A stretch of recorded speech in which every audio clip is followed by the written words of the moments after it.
The world before the fall. Long before history entered its darkest age, there was a civilization unlike anything the world had ever known. It stretched across continents. Its wealth crossed deserts and seas. Its influence reached kingdoms separated by thousands of miles. At the heart of this extraordinary world stood Egypt. By the 12th century BC, Egypt was already an ancient civilization. The towering pyramids had watched over the Nile for more than 1,000 years. Gigantic temples lined the riverbanks, while colossal statues reminded every traveler that generations of mighty pharaohs had ruled this land long before their own time. Empires had risen. Dynasties had vanished. Foreign invaders had crossed the borders. Civil wars had shaken the kingdom. Yet Egypt endured. The Nile continued to flood each year, bringing life to its fertile banks, while the old gods remained at the center of Egyptian society. To outsiders, Egypt appeared eternal. But appearances can be deceiving.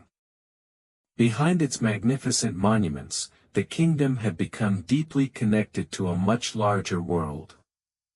No longer was Egypt an isolated superpower. It had become one vital link in an international network unlike anything seen before. Merchant ships sailed from distant ports carrying copper, tin, ivory, gold, spices, timber, and luxury goods. Trade routes stretched from the Atlantic shores of Europe to the mountains of Central Asia. Ideas traveled alongside merchants. Diplomats crossed borders as often as caravans. Kings exchanged gifts instead of threats. Royal families strengthened alliances through marriage. For centuries, this vast international system created an age of remarkable stability. The great powers of the Bronze Age understood one another. Conflict certainly existed. But wars were usually limited in scale and carefully controlled. Powerful rulers preferred negotiation whenever possible.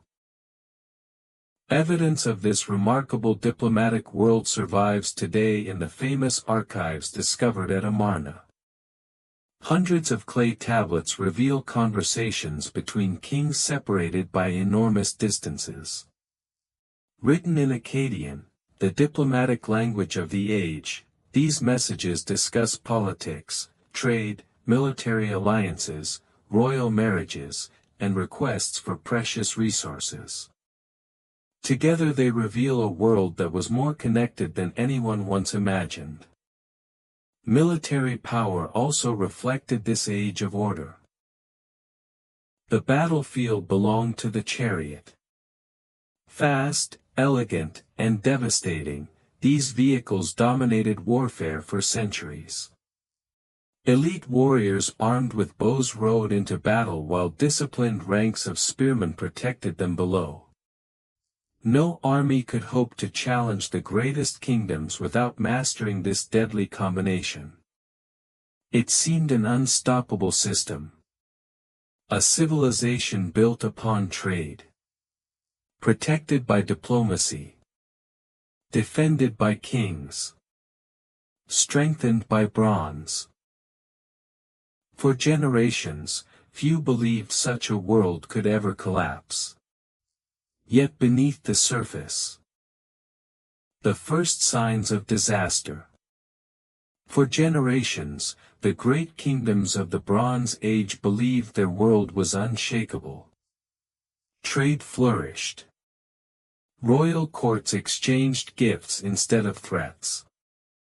Caravans crossed deserts, while merchant fleets sailed safely across the Mediterranean. It seemed as though prosperity would last forever. But beneath this golden age, disaster was already taking root. The first warnings came quietly.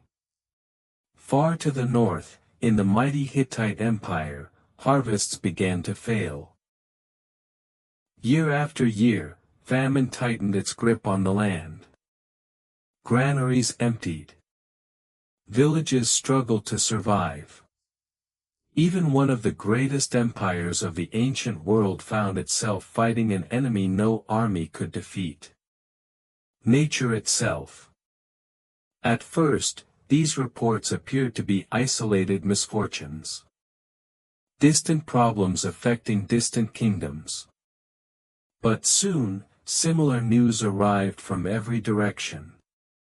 Across the Aegean Sea, the magnificent palaces of the Mycenaean kings, once symbols of wealth, military power, and royal authority, were consumed by fire.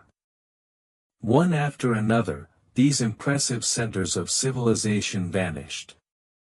Archaeologists would later uncover blackened walls, collapsed gateways, shattered weapons, and thousands of arrowheads buried beneath layers of ash.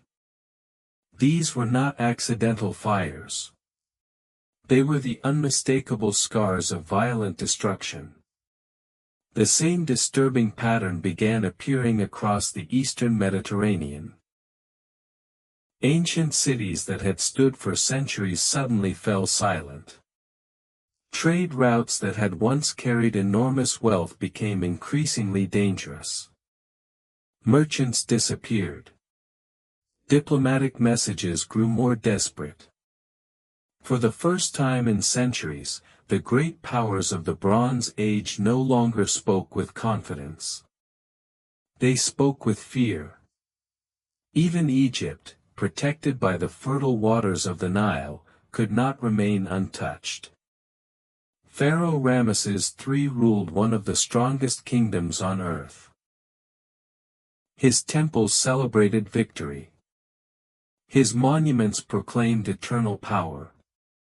Yet behind those magnificent stone walls, Egypt had become deeply dependent upon the international trade network that connected every major civilization of the age. Its bronze weapons required imported tin. Its luxury goods arrived from distant lands.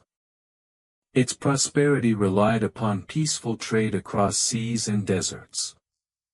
If that network failed, Egypt would suffer alongside every other kingdom.